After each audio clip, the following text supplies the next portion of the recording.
하나의 마성의 중독성 대체 불가. 정봉주 정치쇼 정봉주입니다. 자, 12월 임시국회가 종료됐습니다. 보좌관 늘리고 세비 인상은 일사천리로 통과시키더니 정작 빈선 국회로 끝났습니다. 개혁 법안은 어디로 갔을까? 새해는 일 좀 합시다. 국회의원 여러분. 자, 103.5MHz 러브 FM. 저는 우리들의 영원한 친구 스폰서 광고 듣고 돌아오겠습니다. 정봉주 정치쇼 일부 토요일 일부 순서입니다. 뉴스보다 영화. 자, 뉴스보다 떠오른 영화 이야기, 영화보다 떠오른 정치 이야기, 뉴스보다 영화 시간입니다. 정치쇼에 맞춤 유명한 영화 평론가죠. 오동지는 영화 평론가. 아싸 가을이 풍짝풍짝. 아, 이번 거 좋은데요? 예. 풍짝풍짝. 네. 풍짝풍짝. 우리가 시대를 1987년도로 되돌아갔어요. 네, 좀 진지하게 가야 되는 거죠. 예. 네. 1987이라는 영화 개봉됐고요. 아, 너무 이 제목만 들어도 그때 가슴 뜨거웠던 네. 시청 앞 네. 6월 그 그렇죠. 현장으로 쭉 가는 이야기의 시작 아니에요. 네, 제가 개봉됐다고 말씀드렸는데 27일 개봉입니다. 아, 27일 제가 개봉이요? 영화를 예. 미리 본 그렇죠. 상태여서. 시사를 늘 미리 보시죠. 네네. 그 사실은 우리가 모두 알고 있는 사실이라고 생각하지만 지금 무려 30년 지난 거죠. 저도 물론 이때 한창 복학해서 다닐 때였습니다만 어쨌든 1987년 1년의 기간 동안에 그 한국 사회가 쉽게 말씀드리면 한번 휘몰아쳤죠. 거죠. 예, 휘몰아쳤죠. 완전 그 변화의 그 변혁의 바람으로 확 바뀌는데 예. 거기에는 그 두 사람의 절대적 희생이 있었던 거죠. 87세대라 그러잖아 우리가. 그렇죠. 예. 네. 박종철 군 그리고 이한열 군. 아직도 군이라고 불립니다만 박종철, 이한열 뭐 당시에는 열사 이렇게 불렸습니다만 지금도 열사죠. 그렇죠. 박종철 열사, 이한열 열사. 그러니까 1987년 1월 14일인가에 박종철 씨가 남영동에서 물거문으로 사망을 했는데 남영동 대공 분실이었죠. 그렇죠. 그때 이제 나왔던 기사가 그 조사 발표가 탁 치니까 억하고 죽었다 이런 발표를 냈었죠. 그래서 그게 이제 그때 보도 지침 때문에 그 모든 신문들이 안기부에 의해서 이제 보도 지침을 받고 기사를 통제받고 있었는데 그 두 줄 기사 탁 치니 억하고 죽었다. 그 한 줄의 기사 또는 세로 쓰기로 두 줄의 기사 때문에 전 국민이 들끓게 되는 거죠. 그리고 이제 박종철 군이 어떻게 사망했는지에 대한 진상조사를 벌여가는 과정에서 하나하나 낱낱이 그 당시에 그 전두환 군부정권의 그 추악한 그런 고문치사 사건과 더불어서 그 사회민주화를 그 압박하려는 그런 여러 가지 군부정권의 어떤 민낯이 다 드러나는 거죠. 그리고 그 과정 박종철 아버님께서 화장해서 그 강인가 바다에 뿌리면서 그 아버지는 할 말 없대이.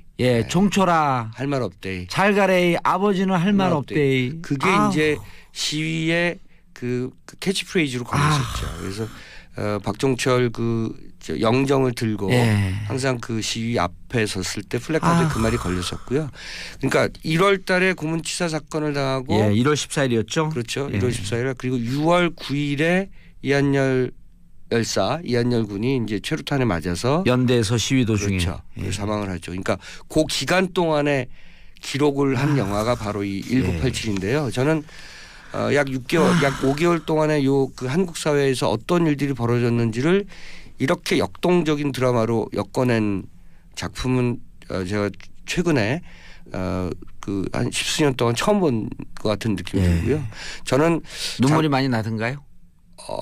뭐 이루 헤아릴 수 없습니다, 사실은. 저는 지금 얘기만 들어도 눈물이 날라 그래요. 장조영 감독이 왜 이 1987이라는 작품을 하려고 했는가?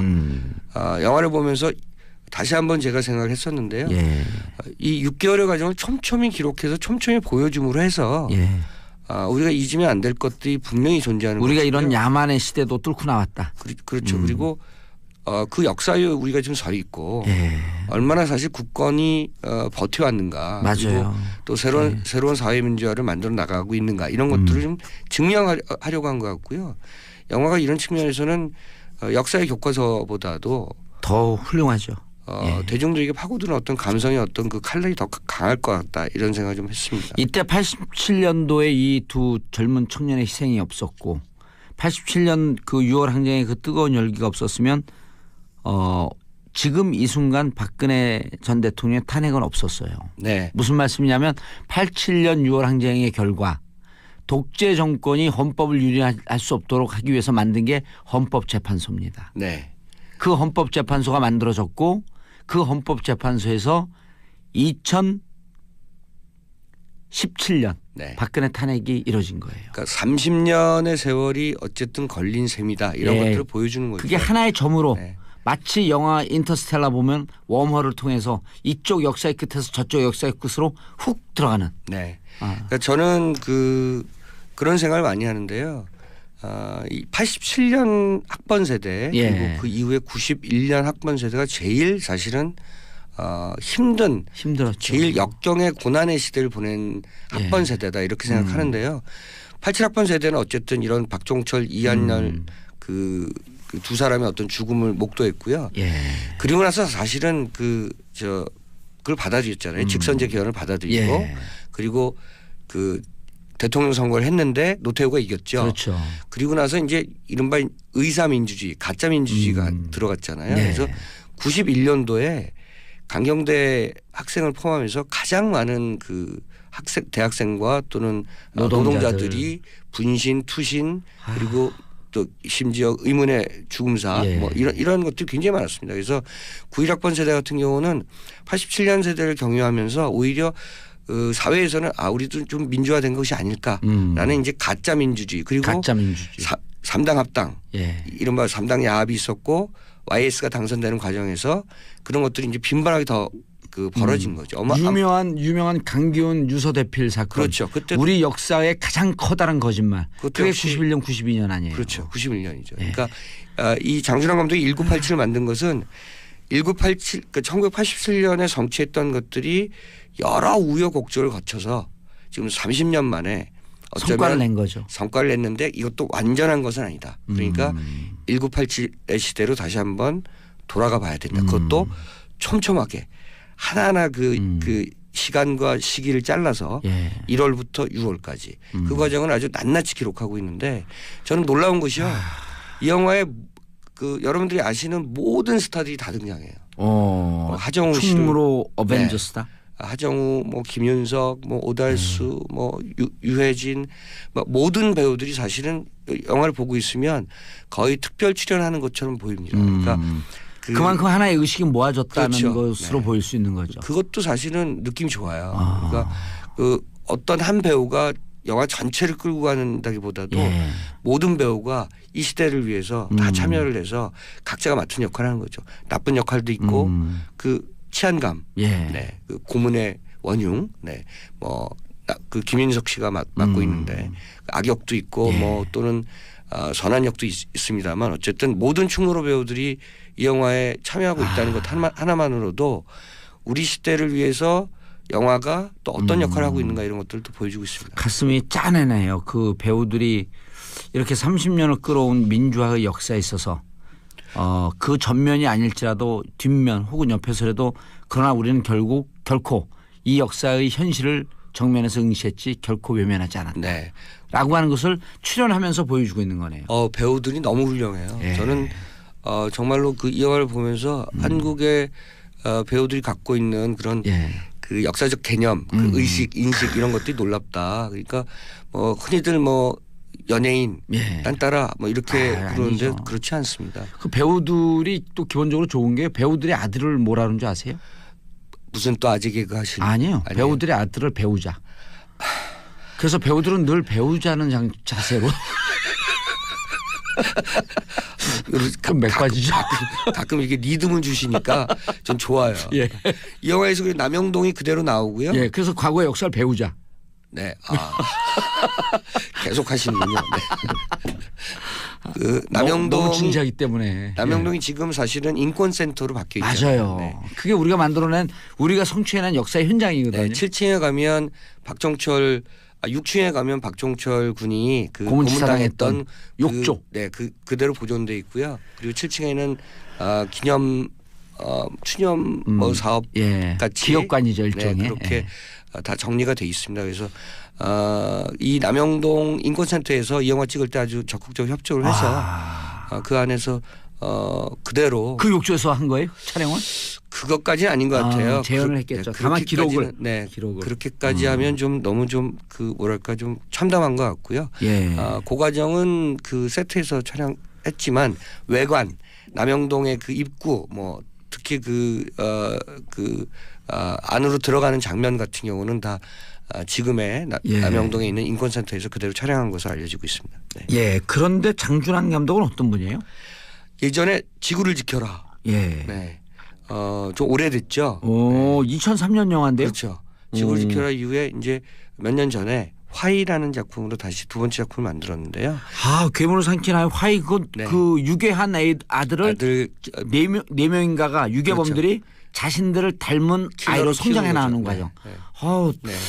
그리고 뭐 세상에 일종의 복수를 하는 뭐 그런 거죠. 예. 그리고 부모는 엄마하고 아빠는 아들이 그 납치된 그 집 혹시 아들이 다시 찾아올까 봐 재개발되고 있는데 그 집을 끝까지 지키고 있다가 결국 아버지는 죽임을 당하고 엄마도 죽임을 당하는 굉장히 아나키스틱한 영화였고요. 근데 너무 이게 강렬하게 오래 기억이 남았고 저 감독은 왜 이렇게 잔혹한 이 충격적인 영화를 만들어서 날 괴롭힐까 이런 생각이 들었거든요. 예전에 그 최민수 씨 나왔던 그 한국의 그 최초의 잠수함 영화 유령이라고 있었습니다. 예. 유령이라는 영화의 시나리오를 두 사람이 있었어요. 한 사람은 봉준호가 쓰고 한 사람은 장준환이 썼죠. 둘 다 거대 감독이 됐네요. 그런데 이제 봉준호 시나리오를 택했죠. 왜냐하면 장준환 시나리오가 너무 잔인했던 거예요. 그래서 실제로 만나면 잔인해요? 전혀 안 그렇습니다. 문소리 씨 남편이에요. 그래서 그 말도 사실은 굉장히 나긋나긋하게 조용조용하게 하는 스타일이고요. 내 안에 악마 있다 이런 거예요, 그럼? 상상력이 굉장히 풍부한 사람인 거죠. 저는 사실은 장준환 감독이 한국 영화계에서 오랫동안 천재형 감독이라고 불렸는데 기회가 그렇게 많지 않았고요. 사실 봉준호 감독이 괴물을 만들고 나서 괴물 2가 기획됐을 때 장준환 감독이 괴물 2를 맡으려고 했었어요. 그 청계천에서 대왕지 나오는 거요? 네, 그래서 이제 그래서 엎어진 영화. 장준환 감독이 그렇게 약간 불운을 겪었던 거죠. 그리고 이번에 지구를 지켜라 이후에 2003년이니까 거의 14년 만에 자신이 가장 잘할 수 있는 최고의 역작을 뽑아냈다고 생각합니다. 화이도 대박 작품은 아니었는데 기본 제작비는 했을 거요. 그렇죠. 흔히 얘기하는 중박은 했죠. 그래서 이창동 감독과 함께 그 사실은 작품을 만드는 이준동 프로듀서가 있는데 친동생이기도 하고요. 그래서 이준동 제작자가 만든 영화였습니다만 지금 말씀하신 것처럼 약간 낯설어서 영화가 그렇게 크게 성공할 것이라고 생각하지는 않았습니다만 그 영화가 갖고 있는 내적 에너지가 워낙 강해서 충분히 그 관객들에게 호응을 얻었었죠. 참 인상적이게 학교도 다니지 않는 애가 교복을 입고 학교를 다니는 것처럼 연기를 하면서 또 또래 여학생을 만나고. 여진구라는 배우가 맡았었는데 이번에 사실은 그 여진구가 박종철 역을 맡고 있습니다. 그렇군요. 화이 주위에서 보면 화이를 본 사람들이 많지 않은데 제가 봤다는 게 놀랍지 않아요? 영화를 많이 보시잖아요. 다 본다고 보시면 돼요. 개봉하는 거는요. 예. 그래서 영화 제작사나 최고의 관객으로 뽑아드리겠습니다. 알겠습니다. 김윤석 씨가 악역을 아주 돋보이게 했다? 왜냐하면 그 대공수사처장이었고요. 악명 높은 박처원. 박처원. 그 이름 좀 기억 좀 하셔야 될 것 같아요. 지금 어떻게 살고 있는지 모르겠습니다만 원래 그 고문 남영동에서 고문 그 경감으로 유명했던 사람처럼 우리 잘 알고 있는 사람처럼 이 박처원 그 당시 대공수사처장도 온갖 그 용공 그 사건을 조작해낸 그런 인물이고요. 그 당시에 이제 기억하실지 모르겠습니다만은 그 YSDJ의 어떤 그 정책 보좌관 역할을 했던 김정남 씨가 나중에는 입각까지 했었던 걸로 제가 기억하는데요. 김정남 씨를 필두로 해서 북한 용공 조작을 꾸미려고 그때 애를 썼던 시기입니다. 그러면서 이제 학생들을 대거 잡아들였고 그 대학가의 그 학생운동 세력과 김정남을 연결시키려고 했어요. 예, 맞아요. 기억납니다. 김정남 씨 역할은 설경구 씨가 하고 있습니다. 예. 특별 출연입니다. 그래서 굉장히 그 역할도 굉장히 그 돋보이고요. 김윤석 씨가 이 중에서 이제 악역을 한 거죠. 그 대공수사처장을 하고 예. 박천 경감인가요? 뭐 저는 그 경찰 그 계급이 지금 잘 기억이 안 납니다만 치안감인가요? 어쨌든 예. 처장으로 나오죠. 네, 예. 결국은 구속이 됐죠. 맨 밑에 꼬리를 자르려고 그렇게 애를 쓰다가 결국은 구속돼서 그러니까 전두환 체제도 이 그 박천을 제거하지 않으면 이 문제가 커지겠다고 생각해서 결국은 거기까지 올라가서 몸통을 자르게 되는데 그 몸통 자체는 사실은 그 당시에 군부 정권이었죠. 네. 그러면 군부 정권이었죠. 네. 예. 하정우 씨가 아주 발랄한 역할을 하고 있는데요. 예, 부장검사로 나오죠. 공안검사예요. 공안검사. 공안검사인데 이 공안검사도 사실은 대공과니까 예. 역시 학생운동 세력들 잡아들이는 검사인데 이쪽 안기부 쪽 대공과하고 사이가 별로 안 좋아요. 그러니까 이제 박종철 씨가 그 고문치사로 죽은 것에 대해서 화장을 하라는 그 명령서를 검사가 써야 되는데 그걸 안 쓰는 거죠. 그러니까 이제 그 뭐랄까요, 이제 그 검사 측과 이 대공 저쪽 안기부 대공 쪽하고의 어떤 권력 다툼이라고 하는 것이 묘하게 내부에 이 사건을 외부로 터지게 만든 요소가 된 거죠. 왜냐하면 검시를 요구하거든요. 예. 그 역할을 이제 하정우 씨가 합니다. 아니 그러니까 그 예고편 보니까요. 하정우 씨가 이렇게 얘기를 해요. 누구 다른 수사관에게 야, 넌 서울대에 들어간 그 똑똑한 아들이 수사를 받다 죽었어. 근데 부모가 내 화장시키세요 이러냐? 그렇죠. 그 대목입니다. 그래서 이제 화장을 거부하고 그 명령서를 쓰는 걸 사인을 거부하고요. 검시를 요구하는 거죠. 그때부터 이제 사실은 얘기는 커지기 시작합니다. 커지고 이제 군사 독재 정권의 의도는 뻐그러지기 시작하는 거죠. 그 검시를 요구하고 당연히 부모가 오고 또 거기에 기자가 따라붙기 시작하고 밖으로 얘기가 새어나가기 시작하면서 사실 이 영화 속에서는 하정우 씨가 맡은 이 검사가 그 당시에 그 황적준 그 과학수사연구소에 검시관이 기록한 물거문에 의한 그 흉부 압박 익사 이런 것들에 대한 것들 그 서류를 바깥으로 리크시키는 그런 역할을 영화 속에서 하고 있죠. 알겠습니다. 제가 너무 얘기하는 것 같은데요. 27일 개봉이고요. 네. 예, 자 시간 또 하나 가져오는데 짧게라도 좀 소개해 주시죠. 튤립 피버는 사실은 남녀간의 뜨거운 사랑 얘기입니다. 그런데 이제 이게 1634년이거든요. 근데 저는 사실은 잘 몰랐었는데요. 저 무식하다는 소리 들었었는데 당시에 튤립 구군이 주식 역할을 했었어요. 그 구군을 확보하면 그것이 막 천정부지 값이 올랐다가 구군이 뭐예요? 그러니까 튤립의 그 근. 뿌리. 예. 그걸 이제 심으면 어떤 튤립이 나오느냐. 튤립의 종류가 굉장히 많습니다. 그래서 그 과정이 이 영화 속에서 보여지는데 저는 그것을 보면서 이제 비트코인. 그 얘기가 1634년에 그대로 벌어지고 있구나. 그러니까 인간의 화폐에 대한 또는 뭔가 그 어떤 재물에 대한 관심, 탐욕 이런 것들이 중세시대 때부터 계속되고 있다는 것을 보여주는 영화가 튤립 피버라는 것 때문에 몇 제가 년도에 배경이? 1634년이고요. 네덜란드 암스테르담입니다. 그리고 이 가운데 이때는 이 튤립에 투자하게 되면 대박이 터진다. 그래서 이런 열풍으로 엄청 돈이 들어갔죠. 그러다가 이제 그 쪽박차는 상징적인데요. 비슷해요. 지금 주식시장에서 이렇게 막 주가에 따라서 움직이는 어떤 그런 모습들과 또는 가상화폐 때문에 지금 좀 비정상적으로 비이성적으로 움직인다고 하지 않습니까? 요즘 그냥 밤에 안 자고 계속 그걸 들여다보고 있다. 소문이 그 사람들을 그렇게 끌어들이는 것 같아요. 누가 1억을 가지고 100억을 벌었다 이런 소문들이 막 소문이 돌고 너무들 지금 열광해갖고 문제예요. 네. 이 영화는 어쨌든 알리시아 비칸데르와 데인 드한이 나오고요. 그러니까 화가고 또는 유부녀입니다. 이 두 남녀가 처음 만날 때부터 불꽃 튀는 사랑을 벌이다가 비극까지는 아니지만 불행한 결말을 맞게 된다. 실제 생활에서도 연인으로 발전하진 않았죠. 캐스팅만 이렇게 된 거죠. 그런 걸로 저는 알고 있습니다. 예. 네. 그래서 아니 왜 그러냐면 네. 실시간 검색어에도 막 오르고 그랬대 캐스팅되면서. 네, 알리샤 비칸데르의 인기가 요즘 최고고요. 그리고 또 데인 도안도 사실은 그 새로운 어떤 그런 꽃미남으로 예. 그 촉망받고 있는 그런 배우이기 때문에 예. 이 영화는 그 캐스팅만으로도 사실은 예.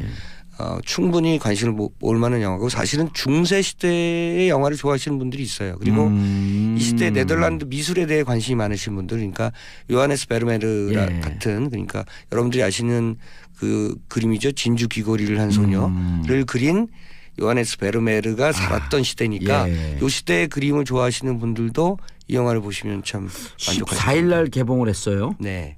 지금 이제 한 일주일이 조금 넘었네요. 네. 튤립 피버.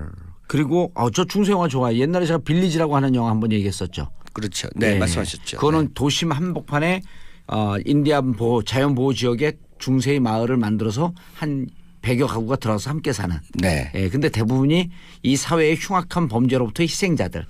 그렇죠. 예, 네. 그들이 모여서 중세를 만들어서 이 범죄가 없는 마을, 범죄가 없는 도시를 만들어놨는데 그 배경이 중세예요. 전 너무 인상적이었어요. 1600년대까지 보이진 않지만 어쨌든 근세 쪽으로. 네. 예배당에서 네. 교회죠. 땡땡 종치면 이제 교회 다 모이고. 종교적인 그런 어떤 커뮤니티를 구성한 거죠. 네. 야, 튤립 피버 보고 싶어요. 네. 아마 이런 감성의 영화들을 찾으시는 분들, 좀 작은 영화를 찾으시는 분들에게 맞는 작품이 아닐까 싶고요. 예. 저는 사실은 이 영화를 그런 그 불꽃 튀는 사랑의 얘기라고 생각하면서 봤다가 1600년대의 그 중세 시대상을 많이 담고 있어서 이 영화가 좀 특이한 측면이 있다라고 생각합니다. 영화가 주는 메시지는 뭔가요? 사실 두 가지죠. 그러니까 어떻게 보면 재물에 대한 그 탐욕과 재물에 대한 탐욕은 결국 그 멸망으로 너희를 이끌지어다. 그것과 사실 비슷한 게 사실 그 사랑에 대한 지나친 탐욕, 지나친 집착. 그 욕망과 욕정이 사실 종이 한 장 차이잖아요. 예. 그러니까 욕망은 어쩌면 우리 하나님도 용서하실 만한 건데 욕정이 지나친 건 좀 용서 못 받죠. 그러니까 이제 요걸 어떻게 사실 그 구분하느냐 뭐 이런 얘기를 좀 하고 있습니다. 욕정 정자가 들어갔고 나쁜 표현을 처음 봤네요. 욕정. 정자. 네. 알겠습니다. 네. 제가 오늘 목소리가 아주 안 좋네요. 괜찮아요. 뭐 다음 주까지 그럴 것 같아요. 제가 딱 보기에 예견컨대. 일주일 가겠죠. 그렇죠. 네. 오동진 평론가님 인사하시고요. 네, 다음 주에 뵙겠습니다. 예, 자 지금까지 뉴스보다 영화 오동진 평론가와 함께했고요. 저는 스윗박스가 부르는 Everything's Gonna Be Alright 들으면서 2부에서 강양구 기자와 돌아오겠습니다. 정봉주의 정치쇼 토요일 2부 순서 들어갑니다. 자, 과학과 정치가 만나는 시간, 강원도 양구에서 오지 않은 강양구 과학 전문 기자. 자, 오늘 어떤 주제? 이번 주에 이제 굉장히 안타까운 사건이 있었잖아요. 그러니까 연말에 또 이런 일이 있어가지고 더 안타까운데 그 이대 목동병원에서 신생아 4명이 이제 사망한 사건이 있었는데 이제 아직까지 정확한 사망 원인은 밝혀지지 않았고 여러 가지 이제 원인들이 그냥 설왕설래되고 있는 상황인데 그 사건의 경과들을 제가 이제 쭉 보다 보니까 항생제 내성균이 발견되었다라는. 그러니까 그런 표현을 처음 들어봤어요. 네, 딱 눈에 들어오더라고요. 그래서 이참에 항생제 내성균이 얼마나 위험한지도 한번 같이 공유하고 그리고 조심스럽게 도대체 그 신생아들을 사망으로 몰아넣은 원인이 무엇인지도 한번 생각해 볼 수 있는 시간을 가지기 위해서 오늘은 항생제 내성균 얘기를 좀 해보려고 합니다.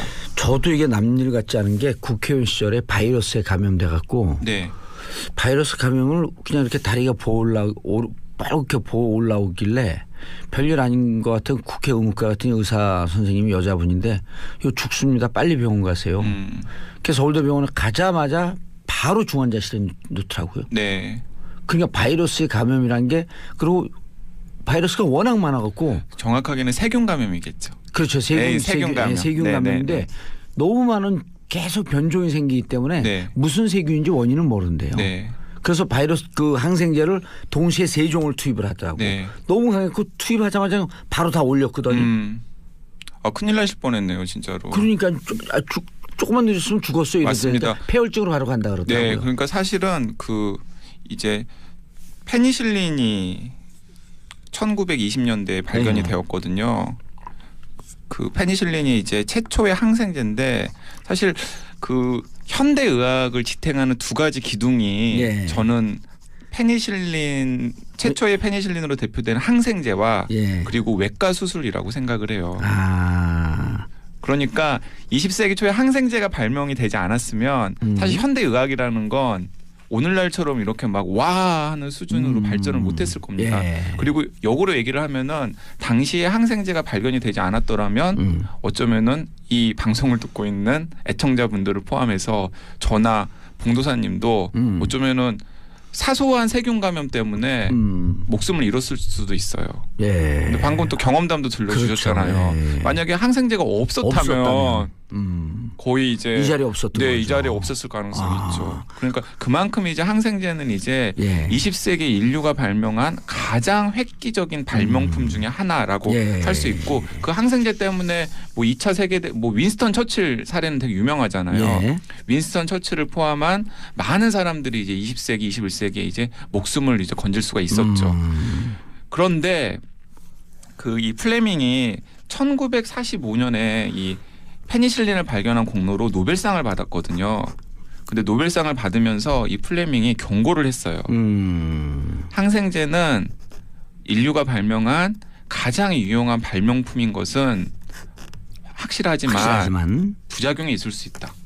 그 부작용으로 얘기한 것이 항생제가 듣지 않는 세균이 속속 등장할 수 있기 때문에 거기에 대해서 인류는 경각심을 가져야 된다라고 경고를 했던 겁니다. 그런데 플레밍은 이제 이런 걸 걱정을 한 거예요. 어떤 걸 걱정을 했냐면 예를 들어서 이제 내가 이제 세균 감염에 걸렸어요. 세균 감염으로 이제 내 몸속에 어딘가 염증이 생겼는데 이제 의사가 항생제를 처방을 해줬는데 그 처방한 항생제가 내 몸속에 있는 염증을 일으키는 세균을 다 죽이기에는 좀 분량이 모자란 정도로 약하게 처방을 한 거예요.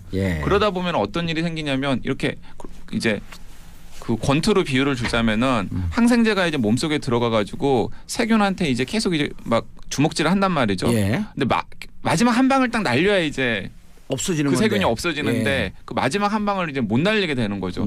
그러면은 어떤 일이 생기냐면 이제 플레밍이 걱정을 한 건 그 안에 있는 세균이 이제 항생제를 자꾸 맞다 보면 맷집이 생기잖아요. 그렇죠. 맷집이 강해지는 거죠. 맷집이 강해지죠. 그 맷집이 강해진 세균이 바로 항생제 내성을 가진 세균인 거죠. 그걸 이제 항생제 내성균이라고 하는 거거든요. 그래서 이제 다음에 똑같은 강도로 때리면 눈 하나 깜짝 안 하는 거죠.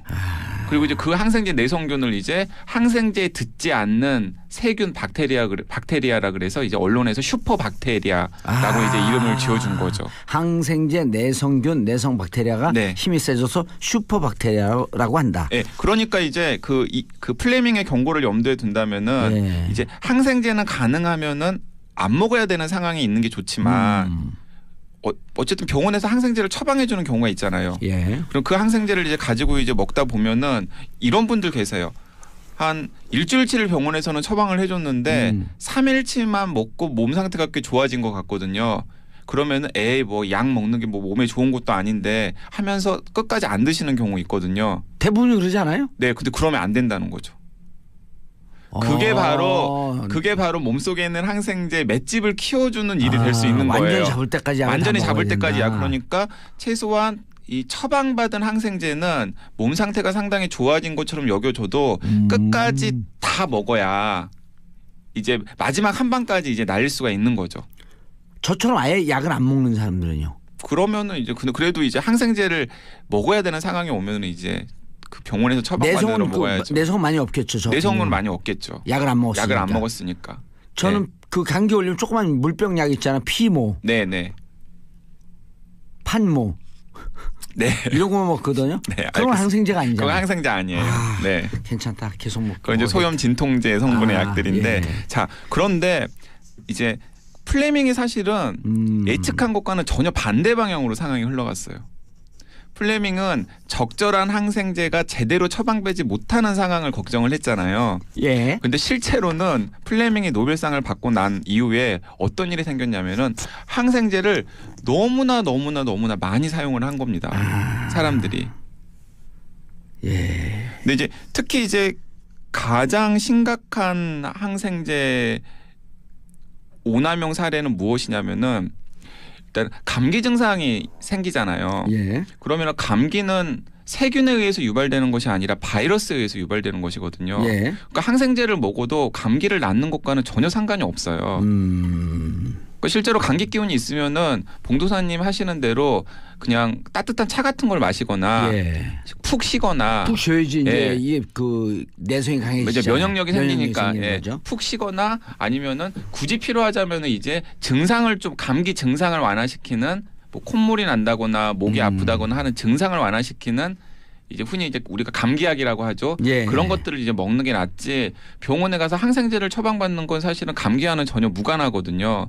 그런데 우리나라도 그렇고 전 세계적으로 어떤 트렌드가 있었냐면은 감기 증상으로 병원에 가면은 무조건 항생제를 덤으로 처방을 해주는 거예요. 아. 예를 들어서 미국 같은 경우에도 그 이제 약을 처방받은 기록들을 다 조사를 해보니까 한 70% 정도는 항생제를 처방하지 않아도 되는 곳에 의사들이 처방을 했다는 사실이 이제 확인이 되었거든요. 그게 이제 대표적인 항생제 오남용 사례인 거죠. 그러니까 그러다 보니까 지난 수십 년간 먹지 않아도 될 항생제들을 사람들이 너무 많이 먹게 된 거죠. 일단 첫 번째는. 그리고 이제 또 다른 하나는 이거 들으면 아마 그 애청자들 중에서는 되게 쇼킹해 하시는 분들도 계실 텐데 전 세계에서 쓰이는 항생제의 70에서 80%가 사람한테 쓰이는 게 아니에요. 예? 가축한테 쓰입니다. 아, 그런 얘기 들어본 적 있어요. 네, 가축의 사료에다가 항생제를 섞어가지고 지난 수십 년간 먹어왔습니다. 병안나게가 아니에요. 그래요? 진짜 이유는 뭐냐면 1940년대에 항생제를 가축한테 먹이면 가축이 살이 빨리 찐다는 사실이 확인이 되었어요. 오. 항생제의 이상한 부작용 중에 하나죠. 오. 근데 가축만 그런 게 아니에요. 우리 사람도 동물이잖아요. 그래서 어린 시절에 항생제를 많이 복용한 아이의 경우에는 비만일 가능성이 높다라는 연구 결과가 있습니다. 그러니까 사람도 마찬가지고 가축도 마찬가지고 항생제를 먹으면 그 정확한 메커니즘은 잘 밝혀지지 않았지만은 어쨌든 살이 찌는 거예요. 성장 촉진인 거죠. 그러니까 성장 촉진 용도로 사료에다가 항생제를 섞어서 먹인 거예요. 그러니까 가축을 키우시는 입장에서는 일석이조인 거죠. 하나는 뭐냐면 항생제를 먹이면 일단은 성장도 촉진되고 그리고 또 다른 하나는 봉도사님께서 말씀하신 것처럼 가축들은 이제 뭐 어쨌든 밖에서 이제 길러지는 경우가 대부분이니까 예. 뭐 그냥 감염도 세균 감염이 될 가능성이 많잖아요. 근데 사소한 세균 감염이 생기더라도 항생제를 사료에다 넣어서 먹이면은 바로바로 나을 수가 있으니까. 그거 별로 안 좋은 거네. 안 좋은 거죠. 그러니까 그러면은 이제 어떻게 되겠어요? 자, 소나 돼지나 뭐 닭이나 오리 등의 항생제를 섞인 사료를 먹여요. 그러면 당연히 걔네들이 이제 먹은 항생제의 상당 부분은 대개는 다 그 분변으로 해가지고 나올 거 아니에요. 예. 그러면은 뭐 요즘에는 정화 시설을 많이 하지만은 그렇게 밖으로 나온 항생제 성분들이 다시 하천이나 이런 곳으로 흘러 들어갈 거 아니에요. 토양을 오염시키고 하천을 오염시키겠죠. 예. 그러면은 이제 자연계에 존재하는 여러 세균들이 항생제에 자꾸 맞게 되는 거죠. 그러면은 그 중에 어떤 세균이 생기냐면은 항생제 맷집이 생긴 항생제 내성균들이 이제 자라는 토양이 생기는 거죠. 그러니까 이제 상황이 얼마나 심각하냐면은 이제 인도의 겐지스강의 강물을 조사를 해본 거예요. 예. 인도의 겐지스강의 강물을 조사를 해봤더니 인도의 겐지스강에 포함된 항생제 성분이 아까 봉도사님이 폐혈증 직전에 가서 항생제 3개를 막 병원에서 넣었잖아요. 투여했잖아요. 그때 봉도사님 혈액 속에 들어있는 항생제 성분과 거의 양이 비슷한 거예요. 와, 어마어마한 거네 그럼. 네. 그러니까 그 겐지스강 물을 예. 먹잖아요 또. 또 먹고 거기서 목욕하고. 그렇고 나면 또 기적의 물이라 그랬는데 목욕하고 나면 막 이런 상처가 나. 네. 그러면 그게 이제 또 다 이제 또 결국에는 결과적으로는 최종적으로 인간의 몸속으로 들어가는 거죠. 그리고 이제 그런 그 경로뿐만 아니라 저희가 뭐 삼겹살 좋아하잖아요. 예. 치킨 좋아하잖아요. 예. 등심 좋아하잖아요. 예. 근데 그걸 먹다 보면은 항생제 사료로 먹은 소나 돼지나 닭을 치킨이라든가 삼겹살을 해서 먹으면은 그 안에 잔류에 있는 항생제 성분이 또 우리 몸속으로 이제 들어가게 되는 거죠. 이제 이런 일들을 병원에 이 모든 게 다 불안해지기 시작하는데. 그러니까 이제 이런 일들이 생기면서 예. 어떤 이제 일들이 생겼냐면 항생제 내성균들이 굉장히 빠른 속도로 그 양이 막 늘어난 거죠. 그래서 항생제 내성균이 생기면 이제 어떤 일이 생기냐면 유엔이 이제 최근에 이제 이런 보고를 했는데 지금 현재도 항생제 내성으로 전 세계에서 매년 70만 명 정도가 사망을 하고 있고 유엔이 지금 추세대로라면 2050년에는 매년 1,000만 명의 목숨을 항생제 내성균 때문에. 네, 항생제 내성균 때문에. 그러니까 이는 암 사망자 820만 명보다도 더 많은 수치거든요. 1,000만 명. 네. 그러니까 2050년이 되면은 이 상태를 그대로 방치하다가는 1,000만 명 정도가 2050년이면 항생제 내성균 때문에 사망할 수 있다라고 얘기를 했습니다. 그래서 최근에 이제 유엔 환경회의가 열렸는데 거기에 이제 전 세계 이제 100개국의 환경 장관이 모여가지고 이제 있는데 거기서 가축 항생제 사용을 금지하는 공고안을 채택을 했어요. 전 세계적으로. 이 항생제 내성균이 이렇게 늘어나는 데는 아까 제가 말씀드렸듯이 가축의 사료에다가 항생제를 넣어가지고 먹인 관행이 굉장히 큰 역할을 하기 때문에 일단은 그것부터 좀 잡아보자. 일단 동물에게 투여하는 항생제를 없애자. 사실 그게 가축에게도 안 좋고 후진국형으로 또 누를 거 아니에요. 그렇죠. 통제가 안 되고. 네, 통제가 안 되고 또 후진국에서 길러지는 이 돼지고기, 소고기 등이 많이 수출이 되고. 네. 닭고기 같은 경우도 태국산이 엄청나 어마어마하게 많잖아요. 네, 그래서 그런 공고가 얼마나 이제 효과가 있을지는 모르겠지만은 어쨌든 간에 저희들이 생각하는 것보다 항생제 내성균의 위협이 굉장히 심각하다라는 걸 제가 이제 말씀을 드린 겁니다. 근데 어떻게 신생아들 혈액 속에 항생제 내성균이 있을 수 있을까요? 자, 이제 그걸 이제 제가 이제 여러분들한테 설명을 드릴 건데 제가 이제 가끔 방송 중에서도 병원을 참 무서워해야 된다. 가능하면 병원에 안 가는 게 좋다 이런 얘기들 했는데 그런 얘기 했었죠. 네, 항생제 내성균이 뭐 우리 일상생활 속에서도 이제 곳곳에 있긴 합니다만은 가장 많은 곳이 병원이에요. 항생제 내성균이 항생제 내성균이 맞습니다. 그래서 항생제 내성균이 가장 많은 곳이 병원이고요. 특히 중간급 이상의 종합병원 그 이상의 이 항생제 내성균이 굉장히 많습니다. 그래서 이 신생아 그 이대 목동병원에서 사망한 신생아의 몸 속에서 혈액 속에서 항생제 내성균이 발견이 되었다라는 것은 어떤 의미냐면 바로 병원에서 그 신생아들에게 항생제 내성균이 감염이 되었다라는 거죠. 그럼 의료 사고네요. 네, 그랬을 가능성이 이제 높다라는 겁니다. 그러니까 어떤 경로인지는 좀 더 추적하고 확인을 해봐야 되겠지만은 뭔가 감염 관리가 제대로 안 된 탓에 그 사망한 아이들의 몸속에 공통적인 항생제 내성균의 감염을 이제 유발한 거죠. 그 이대 목동병원에서. 그래서 이제 이번에 이 사망한 아이들은 정확한 원인이 밝혀져야 되겠지만은 의료 사고일 가능성이 굉장히 높다라는 게 많은 전문가들이 조심스럽게 예측하고 있는 상황입니다. 자, 그러면 여기서 이제 여기까지 이제 들으시면 애청자분들이 이런 항생제 내성균이 굉장히 무서운 건데, 근데 내 주변에는 항생제 내성균으로 죽었다는 사람 못 봤는데? 아니 연간 지금 70만 명이 사망하고 2050년이 되면 1,000만 명의 항생제 내성균 때문에 목숨을 잃는다고 했는데 왜 내 주변에는 항생제 내성균 때문에 사망한 사람이 없지라고 의아해하실 거예요. 항생제 내성균은 건강한 사람한테는 별로 의미가 없어요? 위협이 안 됩니다. 그래서 영유아 미숙한 아이들한테 그렇습니다. 그러니까 치명적이다. 왜 건강한 사람한테는 항생제 내성균이 문제가 안 되냐면은 일단은 정상적인 건강한 사람의 면역계는 항생제 내성균이 몸속에 들어온다고 하더라도 항생제 내성균은 힘을 못 쓰게끔 억제하는 일단 작용을 하고요. 그리고 또 우리 몸속에는 항생제 내성균뿐만 아니라 몸에 좋은 건강한 세균들이 굉장히 많다라고 제가 예전에 말씀을 드렸잖아요. 그렇죠. 그런 건강한 우리 몸속에 있는 세균들이 항생제 내성균이 우리 몸속에 들어와도 활동을 못하도록 억제를 해요. 그러니까 건강한 사람의 경우에는 항생제 내성균이 몸속에 들어와도 아마 봉도사님이나 제 몸속에도 항생제 내성균이 있을 가능성이 있는데 발휘를 못하는 거죠. 근데 문제는 이런 경우입니다. 면역력이 떨어질 때. 예를 들어 봉도사님이 갑자기 염증이 생겨가지고는 병원에 입원을 해서 항생제를 굉장히 많이 투여를 하지 않으면은 뭔가 이제 막 폐혈증 같은 게 와가지고 예. 목숨을 잃을 수 있는 그런 상황이 됐어요. 예. 그러니까 중증 환자가 된 거죠.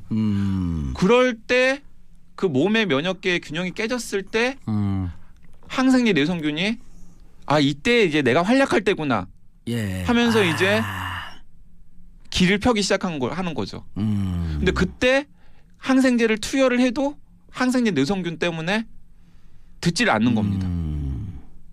그런 상황이 바로 항생제 내성균 때문에 목숨을 잃게 되는 상황이고, 그래서 병원에 항생제 내성균이 있으면 안 되는 건데 예. 병원에 또 항생제 내성균이 가장 많은 게 현실이고, 그래서 뭐 노약자라든가 아니면 중증 질환자라든가 수술 후에 환자라든가 아니면 이번에 이대 목동병원처럼 면역계가 제대로 완성이 되어 있지 않은 뭐 미숙아라든가 신생아들이라든가 예. 이런 사람들이 항생제 내성균의 가장 큰 희생양이 될 수 있는 상황인 거라는 거죠. 평상시에 건강한 몸이 되기 위해서 꾸준히 운동을 해야지 몸에 있는 그 비타민이나 이런 게 생성이 되면서 면역력이 강화되고. 네. 그래서 요즘 연말처럼 술을 많이 먹을 수 있는 기회에 또 술을 좀 줄이고 운동 꾸준히 하는 거 잊지 말고. 왜냐하면 네. 술 먹으면 비타민 C가 파괴가 되면서 몸 안에 면역력이 뚝 떨어지잖아요. 네네. 그래서 어른들한테는 항생제 내성제가 별로 위협적이지 않지만 이렇게 취약한 미숙아들, 그 노약자들 그리고 또 큰 병을 앓고 계시는 분들 아니면 수술 후에 굉장히 몸이 약해진 분들 이런 분들에게 항생제 내성균이 굉장히 위험한 거죠. 수술 후에 아니면 술 후에요? 수술 후에. 난 술 후에 몸에 면역력이 약해. 어제 술 후에 몸이 면역력이 약해졌다는데 그게 오늘의 저의 모습인 것 같아요. 네. 그래서 가능하면은 특히 병원을 안 가시는 게 좋아요. 네. 왜냐하면 항생제 내성균이 가장 많이 득실거리는 곳이 병원. 안 갈 수도 없잖아요. 네. 그리고 그래서 저는 문병 같은 거 가능하면은 가지 않으셔야 되고요.